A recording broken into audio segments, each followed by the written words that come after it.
Procopio, líder negocio mayorista, y Marcos Nigro, líder negocios Comex Pymex. Adelante. Bueno, buenas tardes a todos. Un gusto de poder estar acá con ustedes, compartir esta jornada de 3 días que la verdad que súper enriquecedora. Bueno, Florencia es quien nos va a ser la disertante, que va a charlar y va a contextualizarnos en cuestiones relacionadas con la economía local.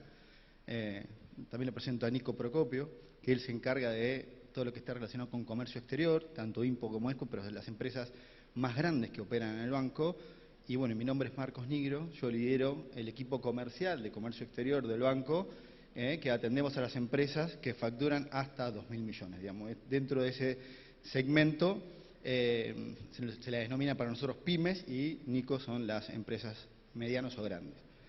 Digo, este tipo de encuentros para nosotros es bastante similar o tiene el mismo objetivo que nosotros vemos y nos nutrimos en el banco constantemente, de poder estar transmitiendo y acompañando desde contenidos, de cercanía, de experiencia. Por eso nosotros, en las distintas encuestas que hacemos, cuando vamos a las encuestadoras o a consultoras a preguntar qué es lo que quiere aquella empresa que opera con el banco en carácter de comercio exterior, principalmente nos muestra dos cosas, dos verticales. Por un lado, nos dicen, oye, me gustaría que alguien del banco me pueda llevar al llano y explicarme cuestiones relacionadas con comercio exterior, porque no todas las empresas tienen esa especialidad o ese departamento de comercio exterior. Entonces lo que nos dicen, che, mirá, necesito a alguien con quien hablar. En ese contexto, digo, el banco propone estar cada vez más cerca de las pymes, cada vez más cerca de las empresas. Por eso con Nico atendemos al 90% de las empresas de comercio exterior que operan con el banco, más o menos representan 12.000 empresas, ¿sí? Tenemos 26 ejecutivos distribuidos en todo el país, ¿no? Porque la idea es esto, justamente que por más que sea una pyme chiquitita, que quiera dar sus primeros pasos, que quiera hacer una exportación, tenemos que tratar de acompañarlo, asesorarlo y contarles cuál es el mejor instrumento para poder hacer esa exportación, para poder conseguir un nuevo proveedor en el exterior. Digo, el foco principal nuestro y hoy como objetivo banco es poder tener al cliente en el centro, en el foco. Yo le decía que esa es una vertical, che, quiero hablar con alguien que me determina o el marco regulatorio que nos impone. Y por otro lado, no menor, y te diría que es más importante todavía, lo que nos piden las empresas es, che, quiero que la operatoria mía con el banco sea simple, sea ágil, haga 3 clics y pueda transferirlo a un proveedor en el exterior. Digo, el banco eso comenzó un camino allá por el 2004-2005 en transformar todo lo que es la banca electrónica nuestra, ¿no? Como para que aquellas empresas que quieran operar realmente sea cada vez más simple. En los últimos 4 años se profundizó eso, se hizo una inversión muy grande, un recambio tecnológico que hoy nos encuentra muy bien parado de cara a la competencia, de cara a aquella empresa que no tenga los conocimientos más vastos en comercio exterior, puede entrar y que sea simple el camino como para que esa exportación o esa importación la pueda lograr en 4 o 5 clics. Entonces digo, yo ahora lo dejo a Nico, para nosotros era presentarnos nada más y contarles un poco de esto, lo que eran las dos principales vertientes que los clientes nos piden. Pero digo, para nosotros la cercanía, para nosotros el poder transmitir y llevar a tierra el contenido del Banco Central, la normativa cambiaria vigente y acompañado de una herramienta digital, tecnológica, que cuando aquel que quiera utilizarla le sea simple, sin tener que tener súper conocimientos en materia de comercio exterior, son los focos centrales que nosotros nos proponemos en los últimos 4 años y obviamente como foco para el 2024. De mi parte nada más, Nico.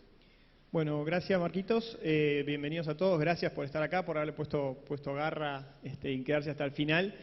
Un poco nada, complementar lo que decía Marcos, para nosotros es importante estar acá, vinimos hoy como equipo y como de alguna manera un mensaje también queremos hacer con nuestros clientes en estar en el día a día junto con ellos. Hoy por hoy la realidad es que operar en comercio exterior es todo un desafío, tanto para el que exporta como para el que importa, sobre todo el que importa. Y creemos que más allá de las herramientas que estamos trabajando para que cada vez sea mejor y para que sean más fáciles de utilizar para ustedes y puedan autogestionarse lo más que puedan, como decía Marcos, estar cerca de los clientes, estar con ustedes, poder asesorarlos, por eso el equipo a disposición de ustedes, nosotros incluso si alguno después tiene alguna consulta o algún tema que quiera conversar, nos vamos a quedar un ratito más. Agradecerles no mucho más. La realidad es que no queríamos dejar pasar esta oportunidad de estar hoy acá. Y bueno, sin más, le doy el paso a Flor, que nos va a deleitar con todos sus conocimientos e informes. No, dejamos a Flor. Bueno, muchas gracias por estar acá. La idea de este bloque es ver, el contexto macroeconómico. Entendemos que siempre es difícil hablar de contexto macroeconómico. Cada vez que arranco alguna de estas charlas, trato de pensar desde dónde empiezo a contar un poco la historia, para que entendamos dónde estamos parados y obviamente entender hacia dónde vamos. Y la verdad es que es bastante difícil, porque Argentina viene con una historia de frustración en lo económico, si se quiere, de gran potencial desaprovechado desde hace ya varios años, incluso décadas. Entonces es muy difícil entender cuándo empezamos a narrar esta historia. Pero lo cierto es que la macroeconomía en las últimas semanas, en los últimos meses, se ha complejizado a un punto tal que creo que vale la pena empezar ahí, empezar en donde estamos parados desde las elecciones primarias, que tuvieron lugar el 13 de agosto, y que dejaron un panorama que es lo contrario de definido. Es un panorama bastante incierto. Tuvimos un resultado electoral inesperado y en el medio de una economía frágil con varios desequilibrios macroeconómicos, un acuerdo con el Fondo Monetario, empezamos a ver un gobierno que, en pos de mejorar sus chances electorales en las elecciones generales, se corrió o terminó desdibujando de alguna manera el acuerdo con el Fondo Monetario y empezó a implementar algunas medidas, como les mencionaba, con la intención de mejorar esas chances electorales. Lo primero, el tipo de cambio fijo. No es necesario que vayamos uno por uno, pues hay un tema de tiempo y hay un tema también de interés, pero lo que sí vemos acá son varios cuadraditos, ¿no? Son varios lugares en donde el gobierno viene tomando medidas en las últimas semanas. La primera es el tipo de cambio fijo. El tipo de cambio oficial, después de haberlo devaluado el 14 de agosto, quedó fijo en 350 pesos por dólar.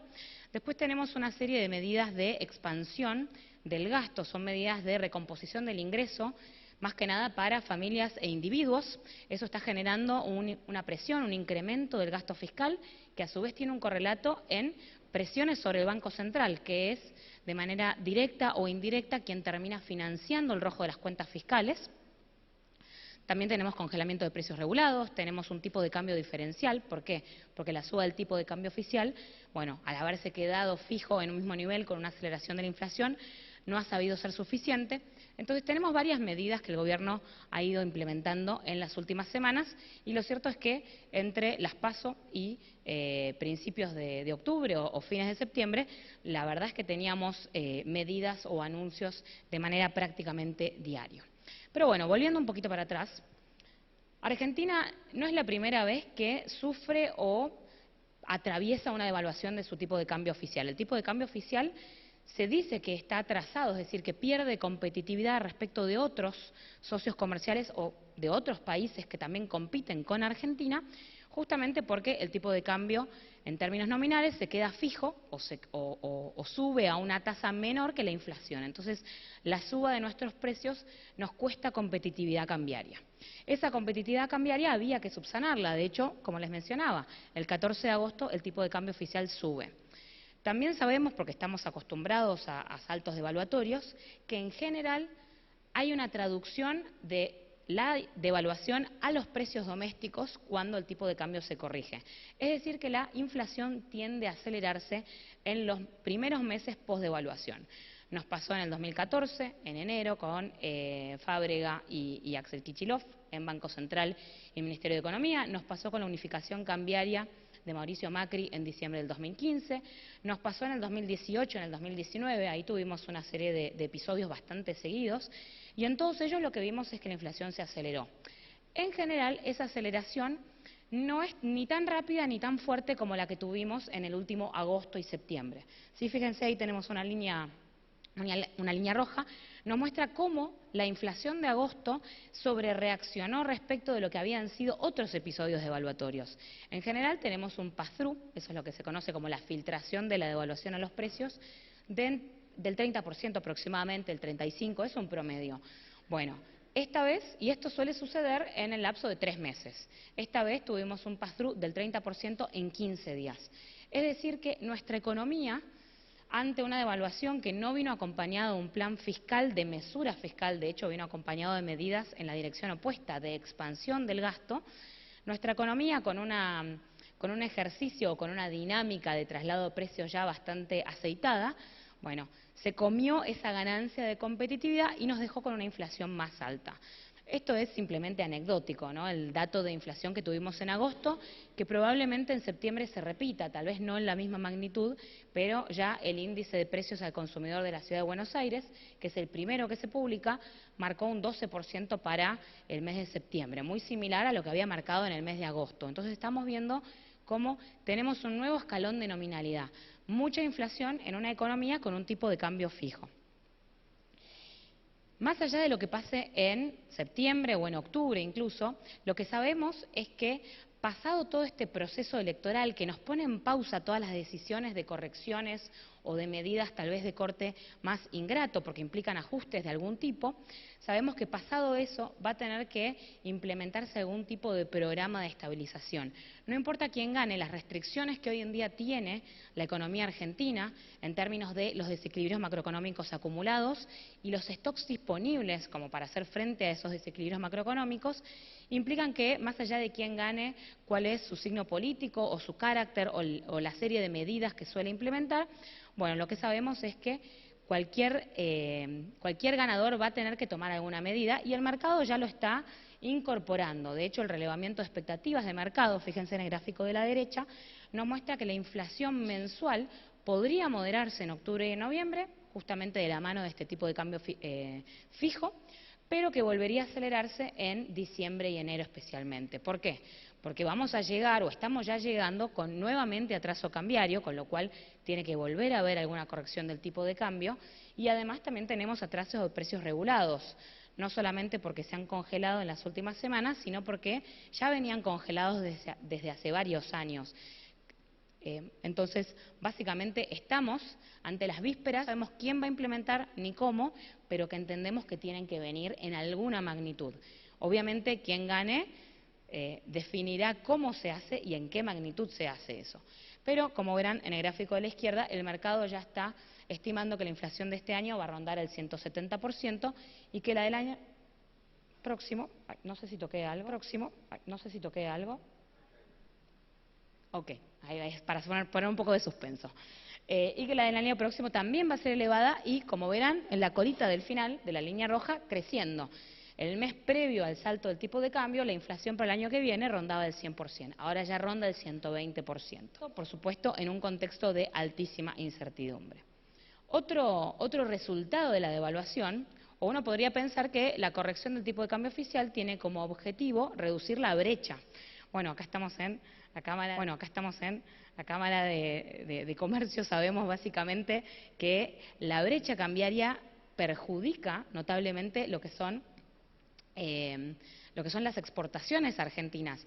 Lo que hace es desincentivar las exportaciones e incentivar de manera tal vez espuria el pago de importaciones o las importaciones en general. Entonces nuestra balanza comercial se viene viendo perjudicada básicamente por una brecha cambiaria creciente, con un tipo de cambio oficial que está bastante regulado y un tipo de cambio paralelo o libre o financiero que tiene una volatilidad que de hecho se intensifica en los momentos de mayor incertidumbre. Fíjense, tenemos el pico de brecha de 21 de julio del 2022, allá cuando tuvo lugar el desplome de la curva de bonos soberanos en pesos, más la renuncia de Martín Guzmán, y ahora tenemos, esto es al día de ayer, una brecha en niveles similares. Estamos en niveles o en un grado de incertidumbre respecto de qué va a pasar de acá a las elecciones y después de las elecciones, tan elevado que la brecha cambiaria se intensifica. Bueno, la devaluación o la corrección del tipo de cambio oficial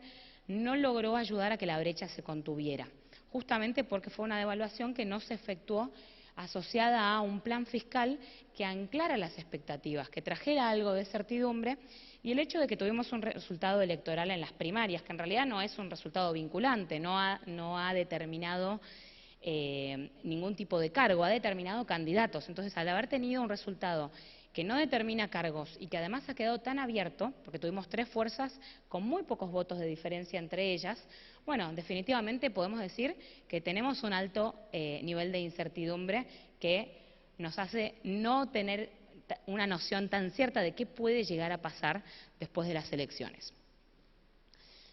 Como les mencionaba antes, la erosión de la competitividad cambiaria ganada no solamente nos revierte a el grado de competitividad que había pre-devaluación, sino que incluso hoy ya estamos 3% por debajo de esos niveles. Con lo cual, en el gráfico de la derecha lo van a ver, el mercado, y esto es simplemente más datos o más gráficos que reconfirman lo que ya veníamos diciendo. El mercado lo que está viendo es que eventualmente el gobierno va a tener que devaluar.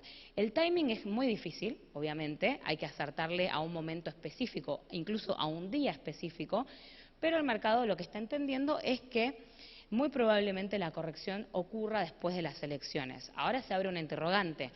¿Las elecciones se definen o se dirimen el 22 de octubre o vamos a tener que esperar a un balotaje el 19 de noviembre? Por supuesto que eso va a elongar el periodo de incertidumbre, va a también probablemente estresar aún más la macroeconomía o intensificar aún más los desequilibrios macroeconómicos. Por eso el mercado básicamente se está decantando porque se produzca algún ajuste del tipo de cambio oficial en el mes de diciembre, que son las barras naranjas, es el dato del 5 de octubre, la tasa implícita de variación de los contratos de futuro de dólar.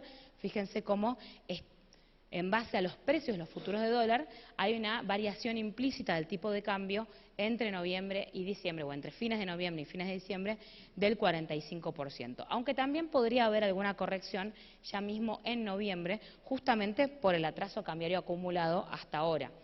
Las medidas del gobierno han sido tratar de implementar esquemas diferenciales de tipo de cambio, el dólar soja, el dólar soja 4, el programa de incremento exportador número 5, ahora se extiende al mes de octubre, aparece también el dólar vaca muerta, hay un dólar también diferencial para pymes exportadoras, aparece una multiplicidad de medidas justamente con la intención de llegar con algo más de comodidad, que ingresen dólares a pesar del atraso cambiario.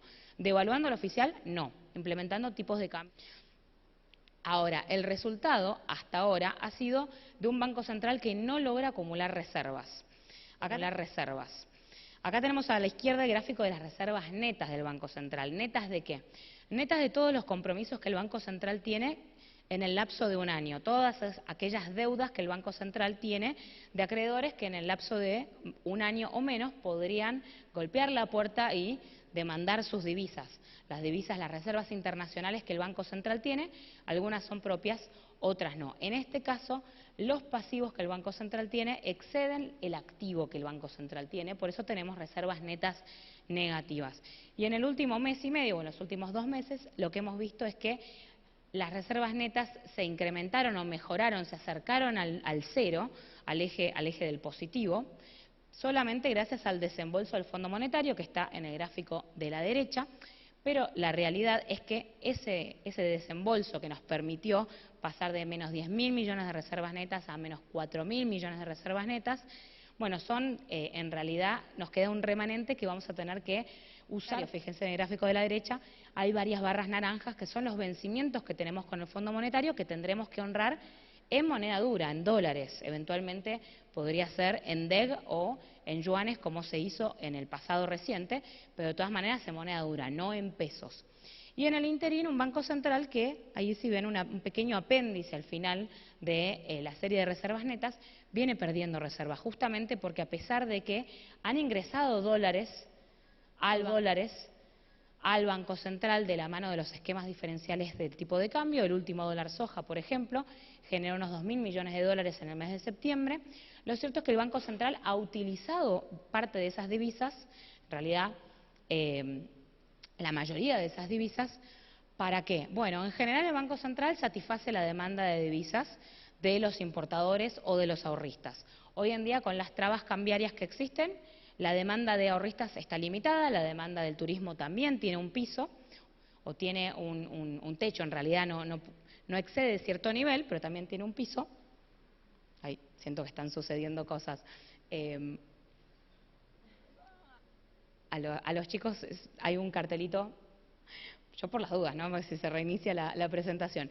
En fin, Pero el Banco Central básicamente lo que está haciendo es utilizar gran parte de esos dólares comprados al sector exportador para efectuar operaciones en el mercado de valores, compra y venta de títulos, de bonos soberanos, ¿sí? Bonos que están denominados en dólares, se compran usando dólares y se venden contra pesos. ¿Con qué intención? Esto termina redundando en una caída de las divisas del Banco Central, porque el Banco Central termina vendiendo dólares al mercado. Bueno, con la intención de mantener acotadas las cotizaciones financieras. De hecho, voy a volver para atrás brevemente, ahí tenemos varios gráficos en donde no solamente tenemos el tipo de cambio oficial, sino que tenemos tipo de cambio financiero. Pero ya no hay un tipo de cambio financiero, sino que hay una gran multiplicidad de ellos. Bueno, tenemos el MEP, que resulta de operar con AL30, que es el que uno podría decir en donde el Banco Central más está interviniendo u operando.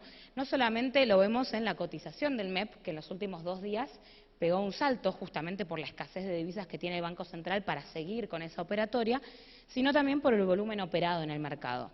Se ve que en los meses en los cuales el Banco Central utiliza más divisas para intervenir, el volumen operado de ese título, particularmente de la L30, se incrementa notablemente. Ya lo dijo el Fondo Monetario en su revisión y también, de hecho, esto se desprende de algunas cuentas que el Banco Central publica de manera mensual y que nos permiten inferir cuál es el monto de intervención efectuado hasta ahora, cuál es la cantidad de reservas de dólares que el Banco Central ha utilizado para intervenir en las cotizaciones financieras. En lo que va del año son casi 3.000 millones de dólares y es más de lo que ya había utilizado, porque esta no es la primera vez que existe este tipo de operatoria, entre octubre del 2020 y noviembre del 2021, cuando el Banco Central también había utilizado divisas, con la diferencia de que ese año, 2020, 2021, bueno, y después 2022, habían sido años en donde los precios de los commodities agrícolas estaban en máximos históricos, el volumen de la cosecha de soja, trigo y maíz, que generan el 40% de nuestros dólares por exportación de bienes, bueno, esos años habían sido de buenas cosechas. La gran diferencia está en que este año tuvimos la peor cosecha de los últimos 60 años, que nos costó un volumen de producción de más del 40% respecto del año pasado. Entonces estamos en una situación de mucha escasez de divisas por una cuestión exógena, completamente incontrolable y hasta cierto grado digamos, en cierta medida también inesperada, ¿no? Obviamente que a medida que se van conociendo los datos, las cuestiones climáticas, se va pudiendo retocar lo que es la proyección de siembra y de cosecha, pero con mucha anticipación eso no se puede prever. Entonces tuvimos una situación inesperada que nos costó como país unos 20.000 millones de dólares o un poco más. Bueno, un Banco Central que a pesar de eso también utilizó divisas como para continuar interviniendo en el mercado financiero. Fíjense en el gráfico de la izquierda, tenemos distintos momentos o distintas épocas, distintos años con y sin cepo. En realidad creo que acá tenemos solo con cepo, en los cuales el Banco Central acumuló divisas. En general el cepo cambiario, por lo menos al principio, le ha permitido al Banco Central acumular divisas. Más en años pares que en años impares. ¿Por qué? Esto es bastante importante porque en años impares tenemos elecciones, ya sean presidenciales o de medio término. ¿Qué pasa en los años impares? En general, en los meses preelecciones e incluso en las semanas preelecciones con mucha más fuerza, lo que se ve es una dolarización de portafolio, una tendencia de los individuos, de las familias y de las empresas a dolarizarse. ¿Sí? A tener dólares en vez de pesos o activos denominados en dólares en vez de activos denominados en pesos. Entonces, a pesar del cepo, el Banco Central este año no ha logrado acumular divisas, en parte porque el cepo se agota eventualmente, en gran parte también por esta sequía inesperada que mencionaba antes, y además porque estamos en un año impar que hace que haya una presión adicional por parte de la demanda de divisas. Acá a la derecha vemos lo que ha sido el efecto de los esquemas diferenciales de tipo de cambio sobre las liquidaciones de soja. Tuvimos un repunte bastante importante en mayo y un repunte bastante importante en septiembre. Ahora, de los embarques o las declaraciones juradas de valores de exportación que ya están, que ya ingresaron versus lo que queda de volumen cosechado este año, quedarían unos 3.100 millones de dólares aproximadamente esto es valuándolos a los precios de hoy. El tema es que esto implicaría un supuesto muy exigente respecto de cuántas divisas puede llegar a generar el sector sojero todavía para el país este año, que es que tendrían que liquidarse este año todas las toneladas remanentes de la campaña actual. Y en general, eso no suele suceder. En general, dentro de un año calendario, se liquida alrededor del 80% de la campaña y al año siguiente se sigue liquidando hasta que se termina de liquidar. Entonces, si uno fuera o utilizara las cifras de otros años, ese 80% que les mencionaba, en realidad tenemos poco menos de 1.000 millones de dólares que podrían ingresar adicionales por la soja. Entonces, como les decía, mucha presión de demanda, un tipo de cambio atrasado, una brecha creciente, un grado de incertidumbre cada vez mayor, muchos pesos circulando en la economía, ahora vamos a ver ese tema, un banco central con pocas divisas, básicamente ahí es donde se cristaliza o se condensa esa noción de que alguna corrección cambiaria tiene que existir.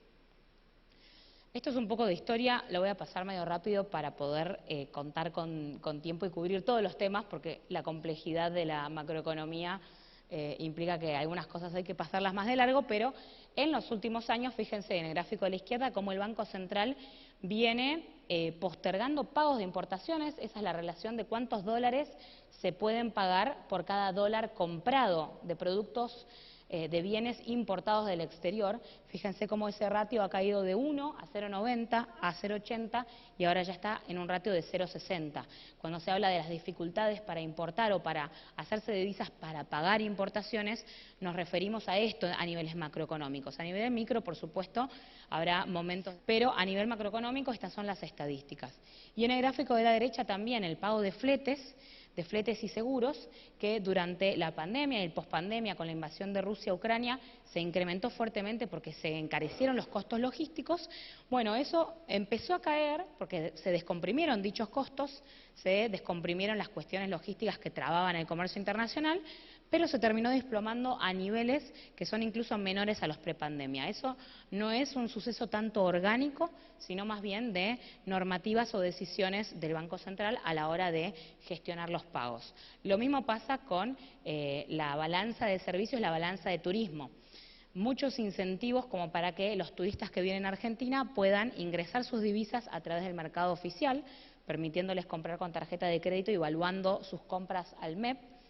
Y a su vez también trabas, como la implementación del dólar Qatar, para la salida de divisas. Pero como les dije, hay un techo, pero también hay un piso. Todos los meses se nos van más de 500 millones de dólares por turismo. Tenemos un saldo deficitario anualizado, estamos hablando de 6.000 millones de dólares. Evidentemente, con el estado de situación que tenemos, son dólares que escasean, o por lo menos la escasez y la incertidumbre son las dos palabras que tal vez más rigen en esta presentación. En el interín y de cara al futuro, de cara al año que viene, se acumula una deuda por parte de los importadores que no han podido pagar bienes o fletes y seguros asociados a sus importaciones o sus exportaciones. Entonces, la deuda de los importadores acumulada hasta ahora llega a los 18.000 millones de dólares. La del mes de agosto fue la más elevada mensualmente hablando, fueron 2.700 millones de dólares. Es el correlato de que se autorice por cada dólar importado solamente 60 centavos de dólar pagados. Y eso es algo que el próximo gobierno tendrá que encarar. Por eso también hoy en día los distintos candidatos hablan de cierta mesura a la hora de levantar las restricciones cambiarias. ¿Por qué? Porque no alcanza el flujo, o por lo menos el flujo de divisas que ingresen el año próximo, va a necesitar tiempo para efectivamente ingresar, porque por algo es un flujo, y con este stock no se puede liberalizar el stock de un día para otro, porque el Banco Central no va a tener divisas suficientes para hacer frente a una demanda que ya a agosto acumula 18.000 millones de dólares y todavía le quedan, estadísticamente hablando, 4 meses al año, ¿no? Septiembre, octubre, noviembre, diciembre, 5 meses. Entonces, vamos a tener un incremento adicional de esta deuda de importadores. Voy a saltear un poquito y voy a llegar acá. La idea no es ir línea por línea, pero fíjense la multiplicidad de líneas que tenemos. Estos son todos los anuncios que ha efectuado el Ministerio de Economía junto con ANSES desde las primarias. Vuelvo sobre el punto, no es necesario leerlo, simplemente entender que ha sido una gran cantidad de medidas o de anuncios efectuados en las últimas semanas, en el último mes y medio, que llevan a un incremento en el gasto o un incremento en el costo fiscal, porque también hay menos percepción impositiva, de más de 1 punto del PBI. Esto significa, en el gráfico de la izquierda, que el déficit fiscal este año está yendo en una dirección de casi 3 puntos del PBI o aproximadamente 3 puntos del PBI. Y que el año que viene habrá que hacer también algo respecto del déficit fiscal, porque es lo que eventualmente termina presionando una monetización por parte del Banco Central, lo cual genera más pesos en la economía y ante una demanda que cae de los pesos, el Banco Central tiene que esterilizar. Pero además la demanda sigue cayendo por falta de certidumbre. Entonces, bueno, hasta ahora no tenemos certezas respecto de qué líneas del gasto querría recortar cada uno de los frentes. Sabemos que hay distintas intensidades de recorte, por ejemplo, la Libertad Avanza se ha manifestado muy a favor de recortar el gasto, tal vez Juntos por el Cambio con algo más de mesura, y después lo que es Unión por la Patria ha incluso también avanzado sobre la propuesta de mejoras en la recaudación por la vía de reducción de exenciones que hoy existen. Exenciones y reducciones de alícuotas, como por ejemplo el pago de ganancias por parte de miembros del Poder Judicial o la eliminación de exenciones al pago de impuestos, del impuesto a los bienes personales sobre inmuebles rurales. Estoy nombrando un par, también están listados acá los principales, y eso, según el proyecto de ley de presupuesto, representa 4,7 puntos del PBI. ¿Sí? Ahora, hoy en día tenemos una gran participación del impuesto país, cosa que el año que viene no sabríamos si estaría presente, por ende el esfuerzo fiscal tendría que compensar lo que hoy el impuesto país genera sobre la recaudación total. Recordemos que el 28 de julio el gobierno amplió el impuesto país y además incrementó el impuesto país sobre algunos bienes y servicios que ya tenían que pagar ese tributo. Por ende, la recaudación en agosto y en septiembre se incrementó o subió su peso relativo. Bueno, eso, si el año que viene no está presente, con una corrección cambiaria y la eliminación, aunque sea respecto del nivel actual, de lo que son las restricciones y de la brecha, bueno, ese impuesto país debería perder algo del peso que tiene sobre la recaudación, con lo cual el esfuerzo fiscal también va a ser adicional. Por el otro lado, hoy tenemos un derecho sobre el comercio exterior, particularmente sobre las exportaciones, que están cayendo en términos interanuales, más que nada porque habían crecido demasiado o habían crecido de manera extraordinaria el año pasado. Pero bueno, dejando de lado este detalle y acá volviendo a la monetización del déficit, el Banco Central viene de manera directa o indirecta financiando el rojo de las cuentas fiscales. ¿De qué manera? Bueno, tenemos por carta orgánica, el Banco Central puede prestarle pesos al Tesoro. Esto es una especie de giro en descubierto. Son los adelantos transitorios, también está el giro de utilidades. Esos son los dos mecanismos que por carta orgánica el Banco Central tiene para financiar al Tesoro. Ahora, aparece un nuevo mecanismo que es que el Banco Central puede comprar títulos en el mercado secundario, no en licitaciones primarias, pero sí en el mercado secundario, y esos títulos, los vendedores, cuando venden los títulos indexados por inflación o por tipo de cambio, tienen pesos. Pesos que, por supuesto, con la inflación quedan completamente expuestos a ser erosionados rápidamente. Entonces, el Tesoro ahí lo que hace es licitar títulos nuevos y se hace de esos pesos y con eso financia. Entonces, de manera indirecta, haciendo un par de pasos en el medio, el Banco Central termina financiando el déficit de las cuentas fiscales. Fíjense, hasta el 3 de octubre, en lo que va del año, el Banco Central ya emitió más de 5 billones de pesos, estos con B larga, ya no con la M, son 5 millones de pesos por la vía indirecta, y a esto también hay que sumarle una operatoria de ejecución de puts, pero no quiero entrar en ese detalle.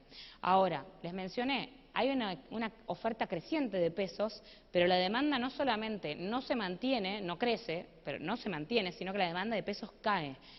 Cuando la oferta de pesos sube y la demanda de pesos cae, lo que se produce es un incremento de todos los demás precios de la economía. En realidad es una caída del precio del dinero. La otra cara de la moneda es que suben los precios. La cara de la moneda es que suben los precios de todo lo demás. Sube el precio del tipo de cambio, el del dólar, por lo menos el financiero, y sube el precio de todos los bienes y servicios de nuestra economía, ¿sí? Entonces el Banco Central lo que intenta es que la base monetaria no suba, que no haya un incremento en la oferta.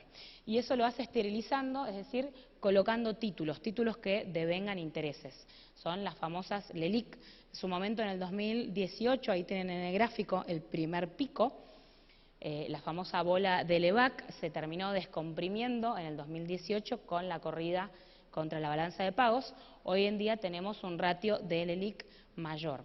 Ahora, la buena noticia es que de cara hacia adelante, con un plan de estabilización mediante esa gran masa de títulos que devengan intereses, debería reducirse en términos del PBI. De hecho, hoy en día no está creciendo por la tasa de interés, porque en términos reales la tasa de interés es inferior a la inflación, está creciendo por vía exógena, es decir, porque el Banco Central tiene que esterilizar los pesos que emite. Si se va a la raíz del problema, que es la existencia de un déficit fiscal que el Banco Central tiene que monetizar porque no tenemos otra forma de financiarlo, no podemos hacerlo con deuda en pesos, no podemos hacerlo con deuda en dólares, no podemos hacerlo con más impuestos. Bueno, si se corta ese problema de raíz, entonces desaparece el origen exógeno de estas LELIQ y eso haría que tiendan a descomprimirse. Por supuesto, eso implica un plan de estabilización. La comunicación explícita por parte del gobierno de que van a intentar atarse a un ancla fiscal y cumplirla, ¿no? Mostrar mes a mes que efectivamente cumplen con esa intención de reducir el déficit. Y ya me quedan 4 minutos y ya estamos casi llegando al final, así que venimos bien. Para ir cerrando, la actividad económica en el primer semestre, por supuesto, muy impactada por el resultado de la cosecha, por la sequía. Fíjense las barras azules, que son el aporte, la contribución que el agro tuvo a la actividad económica. Tuvimos algunos meses en donde el resto de los sectores deben crecer, pero no compensaron esas caídas que generó el agro por la magnitud y por el peso relativo que tiene el agro en la economía argentina. Y para el segundo semestre vamos a ver probablemente lo opuesto. Vamos a ver un agro que ya no resta tanto la actividad económica. De hecho, empieza tal vez incluso a mostrar signos de recuperación a medida que avance la siembra y la cosecha de trigo, de la cosecha fina, pero sí vamos a tener los efectos negativos de la devaluación sobre el resto de los sectores de la economía. De la devaluación, más que nada, terminan impactando en consumo más exportaciones. El 80% de las importaciones de Argentina tienen como destino la producción. Son bienes de capital, piezas y accesorios, bienes intermedios. Entonces, también las trabas a las importaciones van a tener un efecto negativo sobre nuestro entramado productivo. Entonces, tuvimos un primer semestre golpeado por el agro, vamos a tener un segundo semestre afectado por las restricciones cambiarias y la devaluación.